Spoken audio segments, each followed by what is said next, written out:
Yeah. So let me ask one other question. It comes to mind, and while we're on this topic, I've got to ask it because I'm sure I want to hear your thoughts, Chris, as a consultant in this space, and Val, your thoughts in terms of, like, if you're advising an organization in terms of diversity, equity, and inclusion. And I'm not speaking on behalf of any of the major lean conferences, but as an attendee and as somebody who has spoken at these conferences, it is hard not to notice that if 13% of Americans are Black, you don't see 13% Black faces on stage speaking.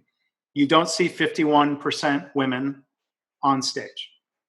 So defining that gap, that inequity, is easier than, like, the rest of the thought process of how to and how aggressively or what actions can and should be taken to look into that clear gap. I don't know what to do beyond identifying the gap. Right.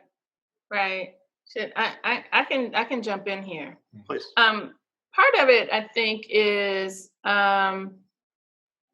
who is elevated, who is trained, who is called to the front.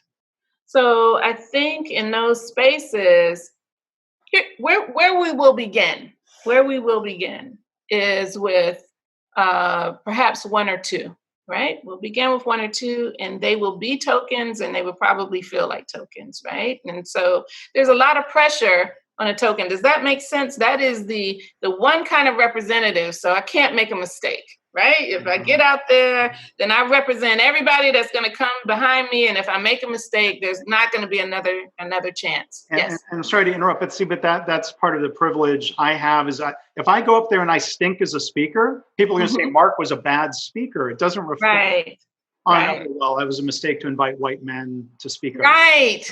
Exactly. So and that doesn't occur to me. That's my blind spot. Right. So thank you for sharing that perspective. Right.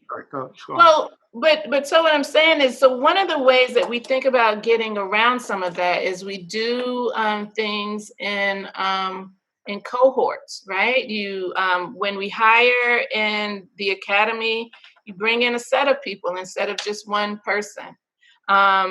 When you bring in speakers, maybe you bring in a set of speakers. You give them opportunities to practice, to talk with each other. You make sure that they have mentors. You make sure that they have coaching. You invest in them for the long haul, right? You become a sponsor and a supporter, an ally, a coach. And I think, too, that one of the other things that we see in literature, in the scholarship on this, is that when there are more than one woman in a diverse team, that women are more likely to speak.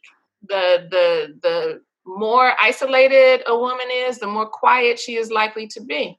And so we can see similar kinds of outcomes with people of color. It's not always the case. There are sometimes when a singular individual can rise to the top and be very outspoken. So these things are not prescriptive, but they are observational. We can see those kinds of things in observation. So how do you change that?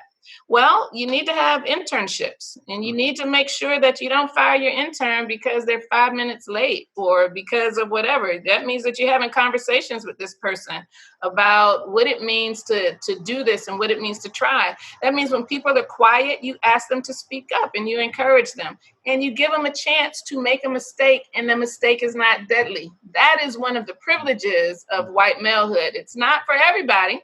There are white men who make a deadly mistake at the beginning. And here I know I'm using the term deadly, but I mean career-wise, right? Not physically. Reputation-wise. Yeah. Right. And so I think that's part of it. When in one of my previous positions, I felt like there was an unspoken rule. So sometimes people would share things with me. I wouldn't know that I shouldn't repeat them. I thought, if you're telling me, I should tell everybody. It's my personality, not a secret, but a strategy, right? So how do you get a promotion where you go on the job market, right? So, you establish your value out on the job market, and then somebody here will say, you're great, and we're going to want to keep you. So we create competition. Well, I repeated this to other people. I didn't know that I shouldn't have. because it was really private. But that person never came to me to say anything to me. They just stopped talking to me. It was so perplexing that I didn't understand what happened for years, right? So one of the things that I say, we do this workshop on building inclusive research environments. It's called IRE, which I kind of like because it's kind of, funky Caribbean. But and when you're building an inclusive research environment, one of the things that you have to do is make implicit norms explicit, right? So if there are things that you are doing quietly, that you would have conversations with someone over coffee or what have you. I'm not saying all of that goes away, but you got to make those things more explicit. What are the norms of my lab? What are the norms of my office? What are the norms of the department? You have to pull sometimes people aside and not say, well, they should have known. Instead, you say, I don't know if you were aware of this, right? And you help people to navigate, because part of the reason why some people are perpetually privileged is that they have knowledge of the inside game. And if you don't have knowledge of the inside game, then what you really think is, boy, if I just work harder and I do more and I get more degrees, that's what's going to protect me. And that is not necessarily the case. So part of it is really those allies and those sponsors who are going to help you to understand and interpret what you're hearing. And I think we're going to need that on both sides, but it's most important for the women and the people of color who have typically been on the margins. That's, I think, how to change that space. It's no different in the academy, or I study Congress. Congress is 85% white and male. I mean, that's astounding. That represents the entire nation. And so how do we change that, right? These are sticky problems. They're sticky problems, but they're not impossible ones. And there are strategies out there already about how to do it. Mm-hmm. I would just thinking about something I've heard Val say, who's not in the room, who's right. not at the table. And so as you look at, lean steering committees, as you look at Kaizen teams, as you look at who's leading the performance huddles, and who's taking part in that, who's underrepresented, who's not, at the huddle, at the table. Mm-hmm. And I think there's all sorts of opportunities when you begin to ask that question and reflect on it. As a consultant, I lead those Kaizen teams. I help designate who the leaders and co-leaders are for those rapid improvement events. And so, I can begin having that conversation with leadership to say, hey, who might we, give an opportunity to lead. Right. Well, if I may, then because those kinds of conversations are difficult, I think. So we can think about it right now, but doing it in action. And so how might you do that in action when you say, who is missing from this table and why are they important, right? And so, and part of it is that who would bring a valuable perspective that we don't have that is instrumental here. I think another thing, I helped to create an organization where there were a lot of women who were running the organizations. This was undergrads. And boy, they were so intolerant with the male student. And he was captain of the football team. He's clearly a leader. But he would not respond to the emails. These girls sent 75 emails, right? They were emailing all the time or texting each other, and they wanted him to be part of this communication stream, and he hated it. He wanted to be the person to come in, when are you making a decision? I'll help you make a decision, but I'm not going to do all of the debating. And they viewed that as him not showing interest and not being committed. It was a misinterpretation of the moment. But because the girls had power, they kicked them out of the leadership team. That's an unusual kind of circumstance, I think, but it's not so unusual in terms of how we evaluate. And the question that we need to ask, because what I think will often happen is we'll lock on to something that this person does differently from us, right? And we'll say that thing is the most important thing to determine the outcome. And we'll do it perhaps without being aware. That's the implicit kind of bias. Like, one of the ways that we see it, if I may, just really briefly, is that we sometimes see it in classrooms. Again, I have 2 Black sons, so I see how it plays out. And I know that they get noticed for bad behavior. I mean, they are going to roughhouse. They're going to do whatever it is that they do in school. And they will be singled out from time to time. And they're good kids, I'll say that. But they will sometimes be singled out. And I will have to go in to say, who else was at the table? How did what kind of punishment did they receive, or what kind of reprimands did they receive? And it will often be the case that the reprimand is different. And I will need to bring it to someone's attention because they are unaware. And what I say is that the statistics are telling the story.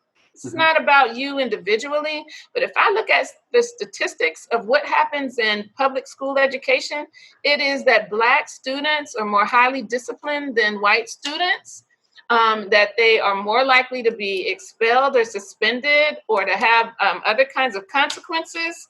This is not accidental. It adds up, it aggregates from individual acts that people are engaged in without review, without check. And so these are the kinds of things that I think that we need to pay attention to. So maybe just one other question on the conference gap, the inclusion, the diversity and inclusion gap.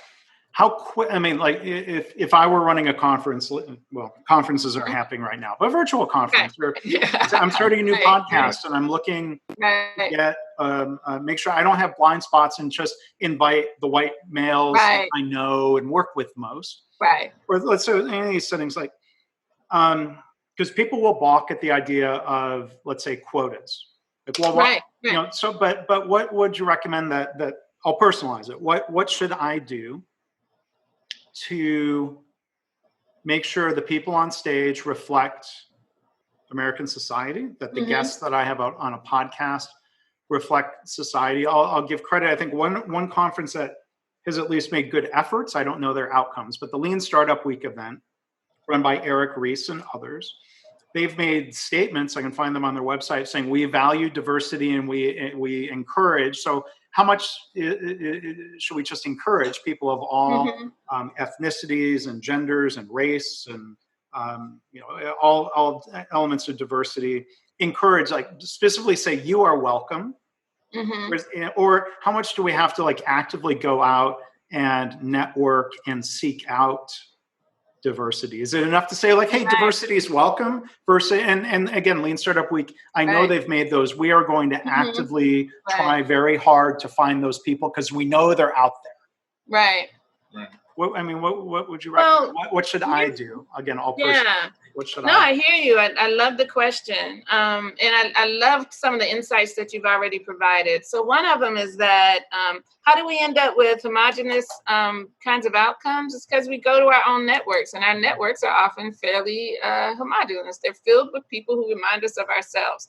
That's part of why we like them, right? And so so when we go only to our own networks, and our networks are not very diverse, these are the outcomes that we end up with. One of the things that we often hear in engineering or in higher education and perhaps in nursing or in medical schools all over is this notion of a pipeline. And so they're like, oh, we need to build a pipeline. And I'm thinking, no, there's a whole pool out there, right? You can find it if you're looking. You have to have some intention. You do have to have some intention. And you have to recognize that oftentimes we perceive risk to be one-sided. So that a company will say, well, we're going to take a risk on this person. They may not be ready. And I'll put it in terms of gender. So we've never had a woman in this role before. We're going to take a risk. That means that person is on constant audition. But what we don't recognize there is that individual is also taking a risk, because they're walking into a culture that is not necessarily prepared for them, right? They're walking into an existing culture that says, I'm not sure that this new outsider belongs in this space. And so we need to recognize that there's risk-taking and there's trust-making on both sides of this, right? And so there may be some errors. So I think part of it is networks, part of it is culture. The other thing is that the assets and the talent that you have that is embodied in people who are people of color or women, right? The assets and resources that are embodied in them are not only directed to other women or to people of color. These people have lots of ideas. And so we need to not pigeonhole people only in talks about race or only, let's explore the degree of expertise that people have. I think another thing, particularly we find with women, one of the things, so we can think about op-eds or promotions or the work Lean In that so many people read, like, take a chance on yourself, bet on yourself. Oftentimes, women will spend a lot of time. They will wait an extra 10 years before they will try to go up for a promotion or try something big. Whereas men, I see it in my own classroom. I used to tell the students, like, this is the best chance you're ever going to have is to speak in a freshman class, right? Because nobody really knows that much. And I know that the guys at the end of the table are behaving as if they do, but you know as much as they do. And it doesn't get easier from here. But it is a different kind of relation to the culture and to the space, a different sense of belonging. And so we're going to have to encourage people who may not feel confident to do it. Mm-hmm. So there are, I think, for us in higher education, it would be postdocs, there may be internships, there may be fellowships, rewards, right? Recognition. Those are ways to get people to the table and to elevate them in ways that are meaningful. But I also think then that we also have to pay attention to measures. I'm keeping my eye on the time. But how do we measure this? You mentioned, oh my gosh, how, if we can't set a quota. Well, I've had some thoughts about that. I don't know exactly what the answers are. What I love about Lean is Lean has measures. So I'm expecting that we're going to find some creative ways to get at, the pluses and minuses that are helping people move through a system and, in whatever time period as a baseline, and that are slowing people down from doing it. We ought to at least be able to figure those variables out, right? Yeah. But at the end of the day, if you want to change a one-way street to a two-way street, you say that's what we're going to do. There's not a whole lot of conversation about it. And by some result of willpower, it gets done. When you say that we're going to have wireless everywhere so that people can use wireless technology, you do it. Like, there's not a whole lot of conversation about it. This is, to me, a matter of commitment and of stick-to-itiveness. And yeah. And when you say you're going to increase sales year over year, or reduce errors year over year, right? You put that stake in the ground and you go for it. Mm-hmm. And everyone's on board, and leadership says, "Hey, this is what we're going to do," and you fall in line. And you hold people accountable to it. I mean, what I loved about the safety example, that's what I couldn't remember earlier, is that I think the gentleman said 0 accidents or something like that. Mm-hmm. And I imagine, could you ever say 0 racism, right? Like, no racist incidents. Mm-hmm. That is audacious.